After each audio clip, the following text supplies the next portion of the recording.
Started,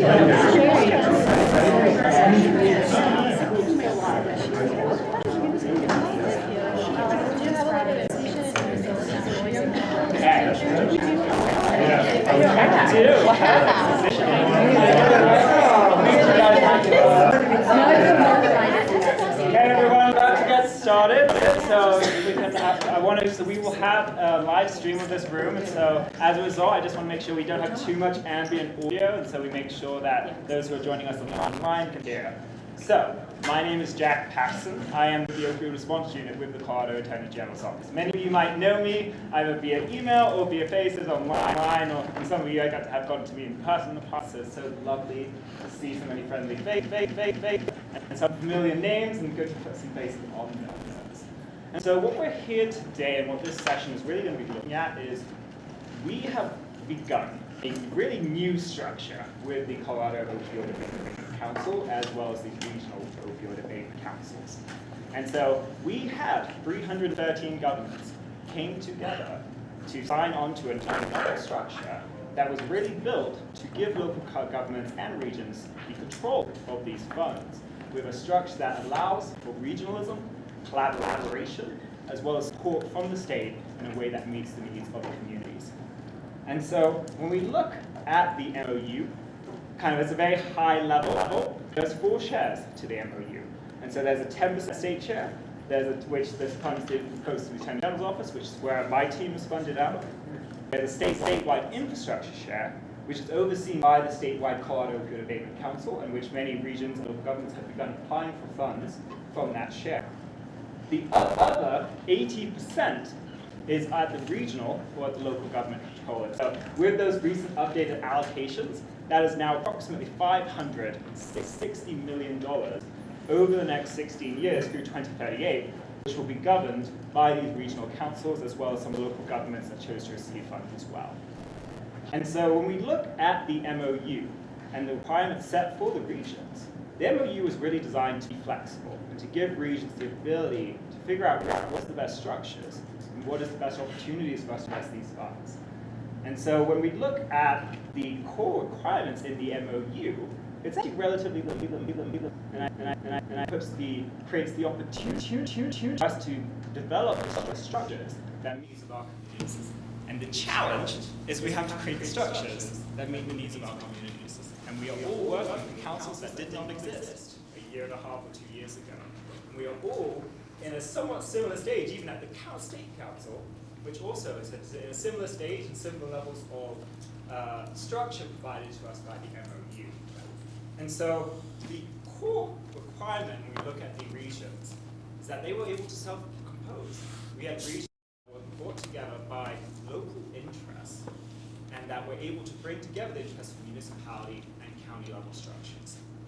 And so we at the state did not tell regions how to form. We did not tell regions how to build their governance structures, who should be at the table. And so we now, a year and a half later, have 19 regions that have all really taken innovative approaches to developing structures to begin investing funds in the best strategies in their communities. And so what we at the state really aspire to do is to be the support structure and to help facilitate the peer learning amongst the regions to help us all navigate what is quite new, novel, and sometimes challenging structures. And so just as a very brief kind of intro, so we'll be joined by Nancy Rogers, who's running a little bit late, from the COAC, who's on the administrative committee. And so the COAC really views its role as providing support to regions and wants to work with the regions to continue to develop policies and procedures that meet the needs of these regions. And so I'm going to skip one question I had for her. But once we've kind of the regions were set and designed and agreed to in the MOU. And so we have 19 regions, and you can see that map, which range from a range of single county regions to up to, I believe, 8 counties I might think is our large, 8 or 9 counties. I would love to kind of put onto the table just a kind of question as to how regions started those conversations to make sure they had the appropriate representation at their regional councils. And so when you have the goal to build a regional council that represents the interests of the counties and the municipalities, that's a big charge.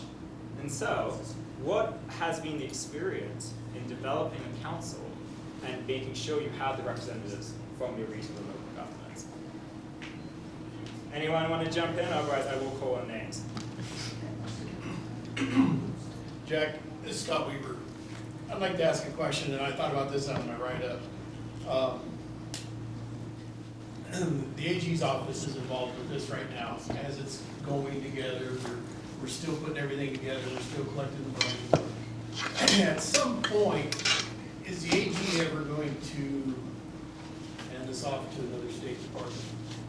So the funds, kind of the MOU is really kind of set in that the AG's office is the recipient of the state share of funds. And the oversight and the structure of these funds will be under the Attorney General's office. And the statewide council is made up of appointees from the Attorney General, as well as representatives from local governments. And so the Attorney General's office will, the MOU is most likely never going to change, as that would require consent from 313 governments, as well as all of these settling parties. And so we are kind of really, the beauty of this structure is that it is new, it is novel, but we are committed and bound by this MOU for the lifetime of these funds. And I think that's where the opportunity for us to be able to have this ongoing process improvement, to learn from the challenges, learn from the experiences of our fellow regions and ourselves moving forward. And so, Nancy Rogers, just what Scott Weaver's, and so we've got a couple members of the statewide council with us today. And so Scott Weaver serves as both the chair of the Region 4 Council as well as serves on the COAC as a member of the review committee. And we have Nancy Rogers joining us, who is the city and county attorney for the city and county of Broomfield, as a member of the COAC who serves as the chair of the administrative committee. And so the COAC's role is really to provide this support to the regions as they develop and navigate these new structures to ensure these funds are used in the way. So Nancy, I know you're just sitting in, and so maybe I'm going to give Scott Weaver, going to turn to you quickly. And Scott, from your perspective as a regional co-chair and a member of the COAC, what has been your kind of experience in navigating the requirements of the MOUs? That's kind of why I asked that question to begin with, is because the AG's office, your help, Heidi's, Jamie, you guys have put together such an awesome team that has helped us enormously taking those steps. So I appreciate it. Please don't give it up to another state.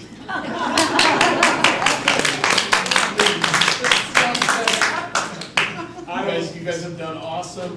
We appreciate it. There's so many times, especially for myself as a county commissioner in Yuma County, of 10,000 people. We're just really learning about the opioid crisis here in the last year because it just wasn't apparent to us. But we're starting to see that it is all the way around us, and we appreciate the help that you've given us to see that and come together to help find solutions. So thank you. And I think what that way speaks to Commissioner Lasky is also who also serves on the COAC as well as the chair of Region 18.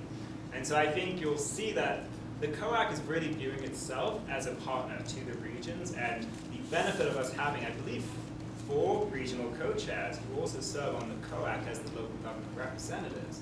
So we are really committed at the state level to developing structures that help to ensure we make that these funds are accountable and meet the needs of the state, but also allow for the regions to adapt and be responsible for identifying those best opportunities within their regions. And the COAC is here, and we are at the state level are also navigating these questions. So Commissioner Lasky and Commissioner Weaver will, in their regional councils, identify challenges, identify things that might need some clarification.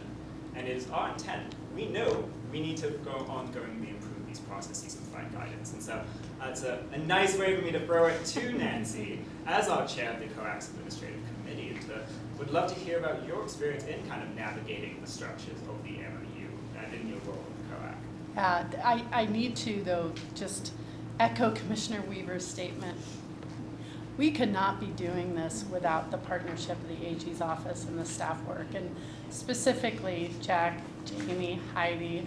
I'm texting Jack saying, I will be there at 1:20. And he's like, we're all good. It's super cool and stuff. So very, very grateful. But it's interesting for me because I was part of the attorney group that worked on the MOU. So we know that the money's coming, I don't know, 16, 17, and start to draft this agreement that's going to govern something that we have no idea what it's going to look like. There were talks about the tobacco settlement, and maybe it's something like that, but we all knew we didn't want to follow that structure. So what's been really neat for me is remembering those days of drafting and now seeing practical implications, right? Which is, lawyers ruin a lot of things in this world, and I can see ways that we probably should have drafted it differently. But what's been so great to work on the COAC, and especially the administrative committee, is that we are committed to being partners, and we don't want to over-lawyer this to death. We don't want to over-process this to death. We want to make it really workable for you. So if you're not seeing that, let us know, because we want to make it streamlined and easy and workable so that the people who need assistance can get it. And we also want to make sure that we can communicate all the great work you're doing to the world with proper reporting and transparency. So, for me, it's really interesting looking back into the 6 years to go back to those early days of we don't even know how much money we're going to get, to now where we're voting on giving money to organizations, and as soon as they get it, services will be rendered. It's really, really moving. I don't get to be part of implementation much on the contracts I work on. So for me personally, this has been really, really great. And again, staff, thank you for all your support, Jack especially. And then I would kind of throw the follow-up to Nancy in that, bringing up my questions here. How do you see the COAC working with the ROACs in moving forward? That we can provide you the structure, the foundation, and the building blocks for you to provide services. And like I said, we're sort of trying to do this like a flexible tent, not a very rigid building, so that we can pivot with you and help you out, but wanted to give you foundation and structure to make it easier for you. Our big role, especially as the administrative committee, is to provide assistance to your goals and what you're going to do. We're not doing the work. We're just here to assist you. We want to work with the regions. We'll develop policies, and then we'll pivot if that policy is not working right. I think we've already done that in the time we've been working, where we said, we have these strict deadlines in here, and this is sort of arbitrary. Let's take those deadlines out and be a little more flexible. So that's really our main goal, is providing that foundation and structure. Commissioner Lasky, anything you would add? And so Commissioner also serves on the administrative committee and really helps to bring some of the questions we kind of face. And so, for instance, one of those questions that came out from Commissioner Lasky and went to the administrative committee is this requirement in the MOU to recertify when your membership changes. And so this is something which for instance, Commissioner Lasky has, how many members of your council, including the advisory members? We have 52 members on our council. So they have an incredibly broad non-voting advisory membership because they really were intentional in bringing all those voices to the table. However, to Nancy's point, we don't want to overburden it. And when we look at the MOU and says you need to recertify, the COAC has kind of come back and said, we do not need you to recertify for your advisory and non-voting members to meet the needs of the COAC to provide oversight. And so that's one of those kind of somewhat minor kind of requirements that might actually create quite a significant burden on an ongoing basis for our regions. And so that's, I think, a great example of something that Commissioner Lasky brought to us. And it's like, wait, when do I need to regional certify? It's like, well, that's a question for the administrative committee. And so Commissioner Lasky ought to discuss that question on the administrative committee. And so Commissioner, I'd love to kind of throw to you and kind of hear your kind of thoughts and kind of anything you'd add kind of on that process and kind of working from the regional level and bringing that to the kind of trying to incorporate that voice at the state level. Well, I guess I want to start ROAC for everybody here. Sorry. That's Regional Opioid Abatement Council. So that's when they refer to ROAC. That's what we're talking about. And I guess that I would encourage everybody that's on a ROAC to make sure that you reach out. I have questions all the time, even with sitting on the administrative council, and they have been very flexible. Another example was the reporting. We're reporting from when we got the funds, September. It's just weird deadlines. For a lot of places, it's easy or to do a calendar year or a fiscal year, not a whatever year we were looking at. So those are the things that I really think as we're going forward, bring to the COAC, share with the council, and let us adjust and make those that are needed, because if you're struggling with it, somebody else is too. And it's just something that we may not have even thought of to do. So I guess I appreciate that when I call them and say, you know what, this is kind of weird. You're giving me the money on this date, but you want me to report on this. How am I supposed to do that? Those are the things that are gonna mold it, because this is a marathon. So we're in the first part. I know in every administrative council meeting, right, Nancy? I think Dave always says, we're building the plane while we're flying it. And you're gonna hear that a lot from me, because that's kind of my mantra there. That's what we're needing. But if we don't have your help in what will work, then what we're gonna set up isn't gonna work. So that's really all that I have is sharing that. We're okay if you tell us that we put the wings on too far forward, too far back, but forgot wings. Because Lori's had got a great perspective that she does know what's going on in her region, but your experience might be different, so we'll be on our call. It is our best intent to design a policy that works for the COAC and for all the regions, but that might not be the reality, and that's okay. That's okay. We're not going to get hurt if you say this is really not working for us. We'll go back to the MOU and then say, okay, we've got some wiggle room in the MOU, let's shift, let's pivot.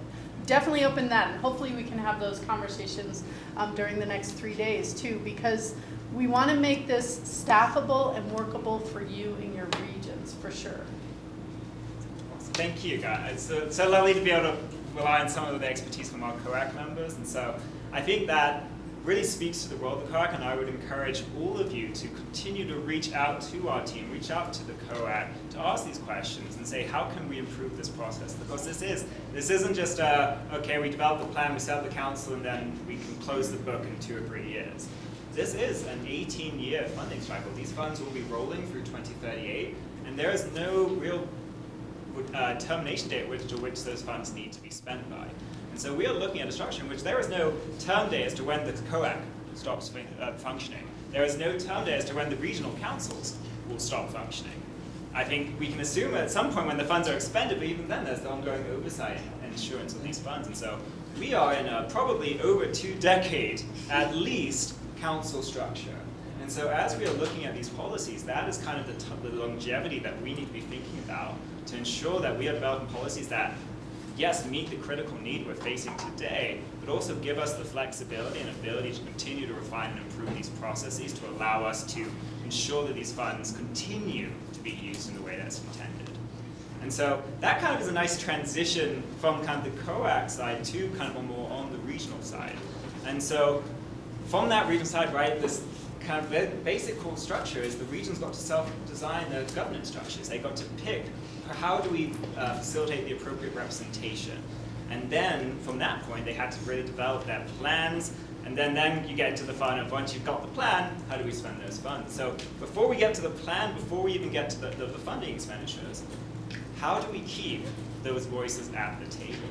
And so Jody, I might kind of throw to you and kind of ask kind of about, as kind of a facilitator and kind of bringing voices to the table, once that COAC is, once the council is formed, how do we ensure that there's kind of that ongoing engagement from the various stakeholders, especially those voices that might sometimes not necessarily be included?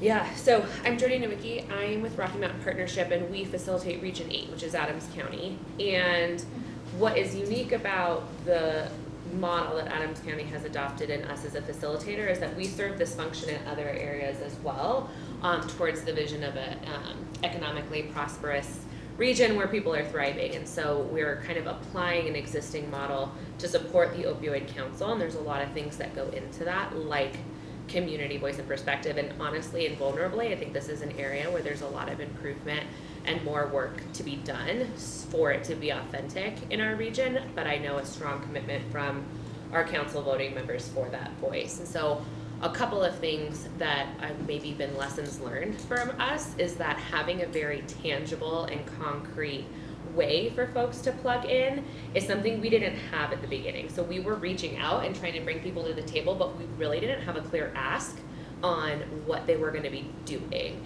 And so as we kind of figured out, like settled into the council being formed and figured out like the prioritization of allocations, for example, and the grants, like there was some community input for sure, but now we're to the point where we're actually looking at subcommittees. For example, we're setting a regional target around reducing opioid-related overdose deaths in Adams County, working with the health department and the data experts, but that's a place where I think we can bring in more community to actually contribute to that. So I think the tangible piece is really important.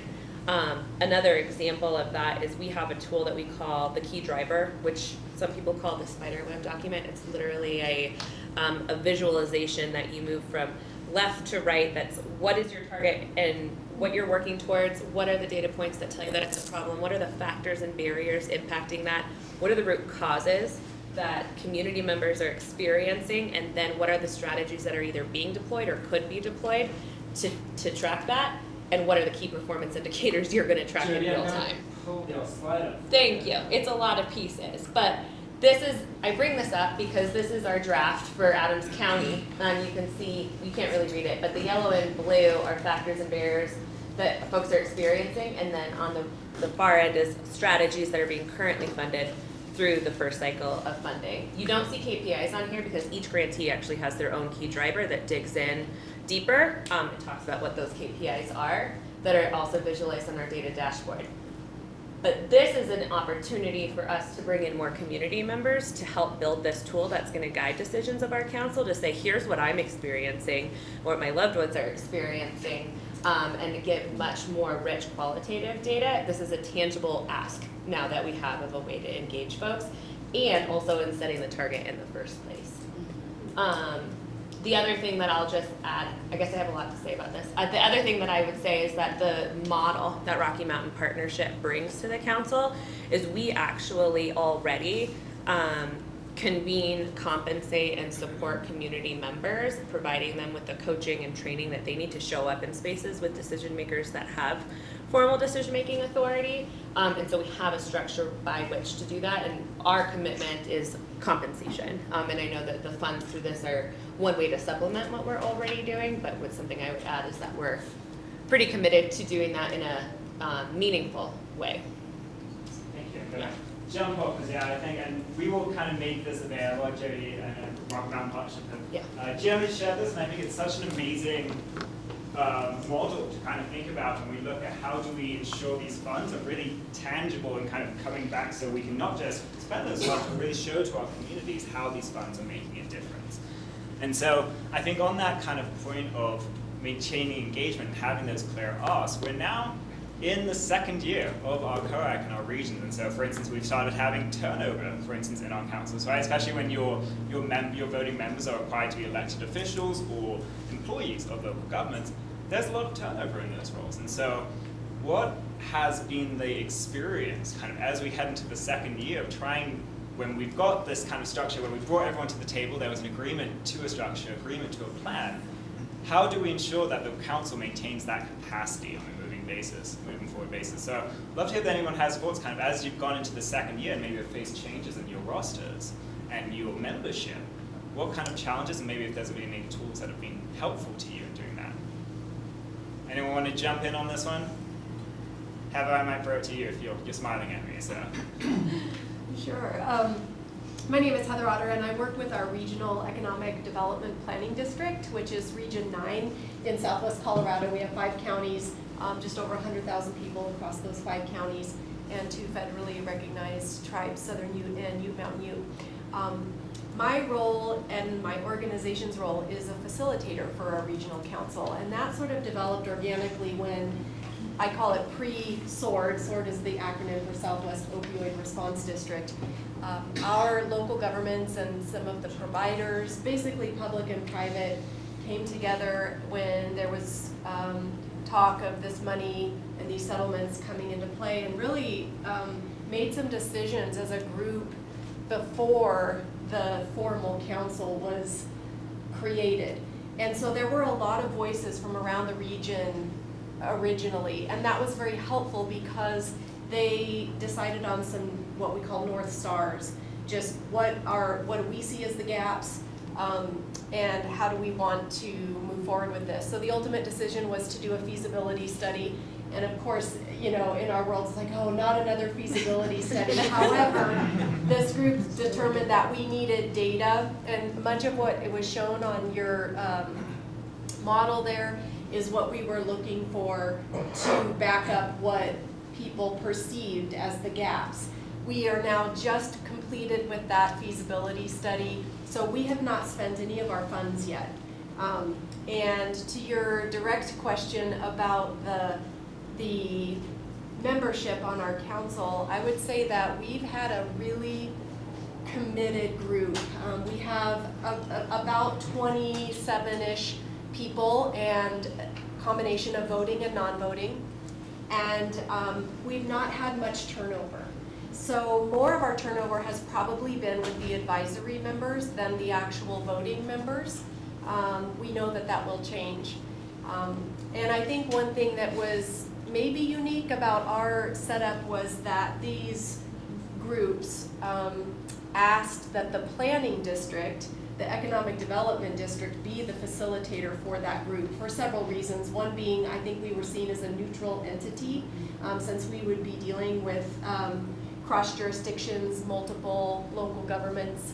But so far so good, and we're now what I call getting into the messy stage, because we're going from planning to implementation. So we're excited, and there's a lot we still don't know, and I'm sure we'll be reaching out to the folks in the room about things like, how do you set up systems for acquiring, when people want money? How do we really dive into that feasibility report to look at the priorities that will be funded? So. Thank you.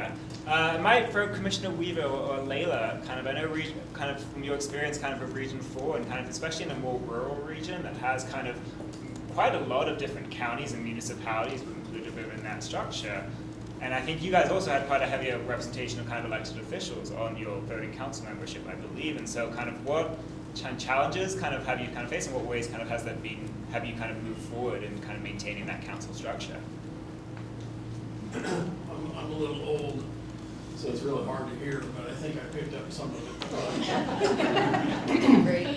I heard you say that we have more officials on there, and that's only because when you ask an elected official to do something, he has to do it, or she has to do it. One of the issues that we faced in our Region 4 is just getting participation from people. Because to begin with, there was so many people asking, why are we doing this out here? This is a city problem. Right. We don't have this problem out here. But as we, like I said earlier, as we start diving into it, and as we start looking at it, and we start talking to more people, we're starting to see that there's quite a bit of this out there, especially since we've opened it up to substance abuse, not just opioid. Correct me if I'm wrong, we have 9 people on our board right now. 9 people. We're missing 2. We've been missing 2 since day one. And it's been very hard for us to get other people to come on. We've actually had to postpone meetings for a month because we don't have a quorum. So it's been very, very tough. Everybody's schedules are hard. You have 52 people on your board? In no way in shape will I ever want more than 9 people on our board. It's hard enough. It's hard enough to get 9 people 22 together. voting. 22 voting. It's hard enough to get 9 people to show up, let alone if we never would have. I guess if you want to add anything. I think I would just add that, everybody had a full docket already before these opioid councils were created. They didn't give you, you were part-time and now you're full-time because there's the opioid council. So I think there's a lot on people's plates, on the commissioners' plates especially. So I certainly have a lot of empathy for the folks who, well, we've got this transportation meeting, so we can't meet then. And so there is a lot going on, but these commissioners are balancing, our municipal representatives are balancing, and so I would just add that I think folks are been great, committed, but yeah, it's hard to get folks to show up, but I do see that the momentum is building, and I think that that's just going to continue to build. I have hope that those 2 spots are going to get filled up pretty quick when they see some of those new dollars drop. So yeah, I think it's going to just keep getting It helps better. to have somebody positive on your. Positivity is a key thing. So that, Absolutely. I think that transitions nicely as we look kind of And before. Jack, just so you know, Terry Hoffmeister, my co-chair for Region 4, he's also here with me, so. Thank you. Sorry, I can't see everyone as well. And I think that kind of is a nice transition, right, in terms of when we think about the structure, and I think coming back to Nancy's point is that the regions and the COAC really have the ability to continually to adapt these structures. And so as you're looking at that roster and your bylaws or your governance documents that kind of initially formed, a year and a bit later, it might be time to kind of look and say, okay, wait, was this the right kind of structure for our membership, for our representation? And I think we'd encourage you to really take the opportunity that the MOU provides to really have the adaptation. You're not locked into that structure kind of as initially designed. And I think it's that opportunity to kind of say, okay, it's time for us to think. And I know from Region 4, I think I joined a meeting with you all a couple months ago, and you guys were basically able to really kind of identify new members and bring those into the table and kind of use that. It might be, traditionally, might be more challenging to kind of get people into a council, but the regional councils can decide how to fill those positions. And so if there are these challenges in maintaining your rosters, you have the ability to adjust those structures, even in terms of how you structure your quorum. In terms of, for instance, I know where many regions have proxy voting members, or they have shared kind of voting roles and whatnot. And so I'd love to kind of transition from kind of when we look at the membership and the governance structure, how do we then, with that kind of council as seated, start looking at actually developing the planning process? And so I'm going to turn to another one of our facilitators who wears many hats, Rhiannon, and I'm not sure if JK is also in the room, but would love to kind of hear your thoughts in terms of how, once you start with that regional council, you get the allocation amount, where do you go from there in terms of thinking about how to actually spend these funds and use that council structure? Yeah, happy to take this one. Hi friends, my name is Rhiannon Straight. I'm with the Stedman Group, and we actually have, I believe we've worked with 8 of the 19 regions across the state. Some of them have been planning multi-county regions, some of them have been single county larger regions like Arapahoe that Kendra here joins me on.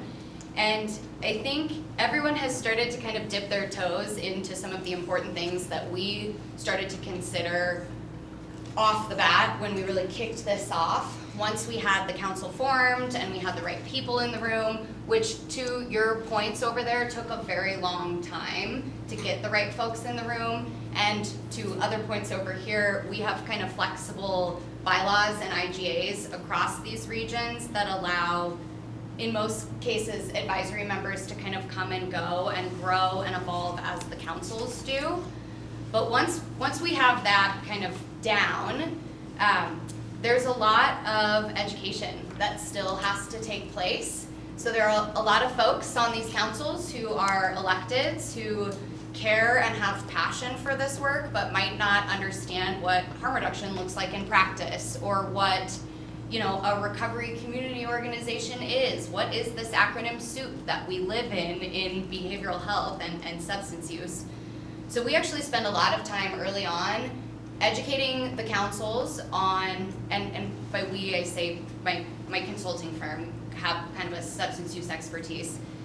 We use our expertise as well as advisory members' subject matter expertise to talk about these 5 allowable spend categories of treatment, prevention, recovery, criminal justice, harm reduction. I'm sure you all say all of that all the time. And this includes looking at local data. What is the recovery landscape like in the region? Are there RCOs or peer recovery support specialists? Where are the gaps? What are some potential return on investments for some of these strategies?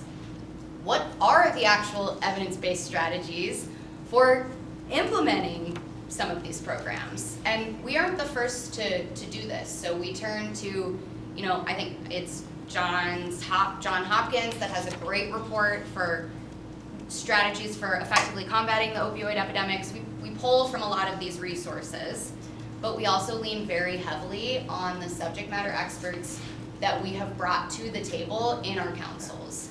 So for example, I think it was in Region 10, which is Gateway to the Rockies Opioid Council, GROC. This is Jeffco, Gilpin, and Clear Creek. We noticed there was a gap in prevention services, and we didn't have school district folks at the table. So at that point, we tapped into our network and identified a couple school district humans who could come participate in the conversation and add to the knowledge base. So there's a lot of discussing and educating and leveling the playing field. Once folks are on the same page, because we really value the voices with lived experience in our councils, we take folks through a kind of democratic prioritization process where we let everyone brain dump all of the potential strategies that they want to do. And then we work through with both voters and non-voters this process called the nominal group technique. If you're a facilitator, you may have heard of NGT before, but we have found it works really well across these very vastly different groups to get this living document of ordered strategies, most important on top, least important on the bottom. And then from there, we start to play with money. So we have the priorities, the council has determined what's most important. Then we jump into feasibility and start plug and playing money to these most important priorities. And I could go on extensively, but I think there's going to be a discussion in the future about what happens post implementation. And so I'll pause there. Yeah, I think, so our next, which will be our next cycle, we're kind of into that financial management, right? Once the plan's created, now what? But I think before we jump into that side of things, how do we kind of continue this planning process on an ongoing basis, right? Each region developed their first two, except for Region 17, you guys are, as noted, they are unique in that they took the opportunity to say, we are waiting on the results of a feasibility study to figure out what is that best process. And now you guys get to kind of plan that 2-year process. But for the other regions, we are now entering into the second year of a 2-year plan, and there is now an additional $60 million collectively available to the regions for request available starting next month. And so, as regions are looking at that first year plan and looking at those initial allocations, and a year later, how are regions kind of thinking about facilitating that ongoing planning process in terms of kind of saying, okay, this is what we had last year, how do we kind of continue this process and continue to allocate these funds, as well as to reallocate these funds? Because I think one of the most amazing parts of this MOU, there's a language in the regional standard that regions can amend their plans as permitted by the MOU. And there's no real additional restrictions, so the COAC has requirements to ensure oversight, and so has set some limits in terms of timelines in relation to the expenditure reporting. But in the large game, there is no penalty, and we heavily encourage regions to not be locked into plans and not be bound by the structure, and to encourage you to say, we can amend the plan, even if it's a couple months right after the plan, between September and December. You might identify a new opportunity, you might find more information that might better inform how to spend those funds. And you have that flexibility to make those adjustments. And so then the challenge becomes, how do you facilitate the ability to take advantage of that structural opportunity? And so I will, for anyone else kind of want to weigh in on kind of how to go about continuing that planning process and being able to kind of reallocate, identify and discuss how we allocate these funds moving forward. Anyone want to jump in? Yeah. Well, I'll just make a comment. Marcia Porter Norton, I'm a La Plata County Commissioner, and I think the purpose of us doing a feasibility study was we're dealing with some kind of, I think, going to answer your question here, Jack. We have a very, very unique region, and to get from one part of the region to the other is like 3.5 hours, and very agriculture, very high mountain, very touristy, and everywhere in between. So our feasibility study has given us some very specific, here's about 5 things that you can go do. And we specifically commissioned it to see if inpatient would work in our region. And then it morphed to, well, that's one question, but then a different question is, what's that whole continuum that you need to build out? So thanks to Heather and Region 9, we recently got an OEDA grant, right? A Region 9, because it is substance abuse is such a barrier for growing jobs and income. OEDIT has given us we're pretty close to the finalization of getting implementation money for a coordinator. Because keeping, traveling across the region, and Heather does this amazing job of like calling all the members and making sure we're all up to speed, and just that high touch of the facilitator role. And now we're moving into needing somebody with a more clinical, the background that can complement what she does. So that's how we're doing as we go into, and also needing to figure out across the region how we can get consensus on it. Now that we have the study, how we can get a consensus on the allocation for the state plan. We initially kind of put a state plan out there, we remember this, and kind of said, we don't know if these percentages are right or not, but here's the plan. And so now we will refine that to make sure it's equitable across the region. So I think that kind of is a really nice kind of way to kind of close out this session. I'd love to kind of turn back to a couple of my COAC members and kind of ask Nancy, I'll turn to you first, and then I'd love to kind of go to Lori and Scott as COAC members who serve as regional chairs.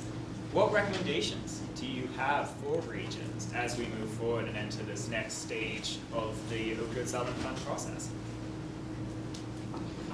One that you just made me think of, Commissioner, is staffing. Now that we're 2 years in, getting a grant to make sure you're staffing what is needed to happen, and then even longer planning than that. How many FTEs, how many contractors do you need to sustain this? I think is a really important sort of personnel task that probably should be occurring. May I ask a quick follow-up question to that? Is that Absolutely. appropriate in this type of discussion? This is for you. Appropriate use of opioid settlement funds to staff your council, correct? Yes. I just feel like let's verbalize that and make sure everyone knows, Yes. especially our multi-rural county regions, could be a really good use of some of the dollars. Yes. Yeah, okay, Yes. thank you. Commissioner Lassie, I feel like that's a nice transition to you as a regional co-chair and an administrative committee member. I was gonna say, we just hired last week our first part-time coordinator to do great. it. Because as we mentioned before, as commissioners and everybody on our council, we all have that other full-time job thing. So, that has been something that we found that with capacity, we needed that assistant. We actually hired 2 part-time. We also have a part-time prevention coordinator. So we're moving forward with that. As far as recommendations, I guess, being patient and being flexible. Flexible is not my strength, nor is patience. I want everything done yesterday. We got that money in September. How come things haven't changed yet? So I think that's something just for all of the groups, remember, it took us many years to get where we're at. This didn't happen overnight. It's gonna take us many years to work towards getting out of it, and I think that's important, because you do lose the enthusiasm on your councils. Everybody, you can see that in your attendance. We're into 1.5, almost 2 years now. You start to see the attendance go down. You start to see less people volunteering to do things. So I think that's probably my recommendation, is be realistic. Commissioner Weaver? I guess a recommendation that I give our region all the time, and I hope this goes to your question, but we can't count on this money forever. I've tried to instill in our group, this is only seed money. If we want to start hiring people, we got to find other money. We got to find community money. We got to find, other grants, other types of things, because if we build on the money that we're receiving through the abatement, it's going to do like every other program that every other person starts. As soon as it's gone, it's done. And then we're going to do this again, and our kids are going to do this again in their 35 years with new money. So I encourage all of our folks to, yes, this is seed money to start projects. But as soon as those projects start, we got to find community money. We got to find whatever we can outside. So I guess that would be my recommendation. Be careful with the money that you're getting. It's not gonna last. This brings up a really. Yeah, no, I think I'd love to kind of open it up for just kind of some closing. No, I'm going to throw it right to you. I just kind of some closing thoughts, questions, and takeaways. And Chris, I'll throw it to you. And Does then, he have money? Here's the question I have is with ARPA funds that came through, the behavioral health saw over $550 million of investment into our state, which is larger than the state Medicaid and or block grant funds. Sorry, I used to work for the state in that area. But it's how are we leveraging, how are we connecting the dots to what is existing and in other resources and to bring it together and to make it worthwhile instead of having all these siloed different programs, which I've seen historically happen, this is the opportunity for communities to bring it together and build together and not have all these different things and the usual suspects and the unusual suspects trying to get money and the ones who do have it and not working together.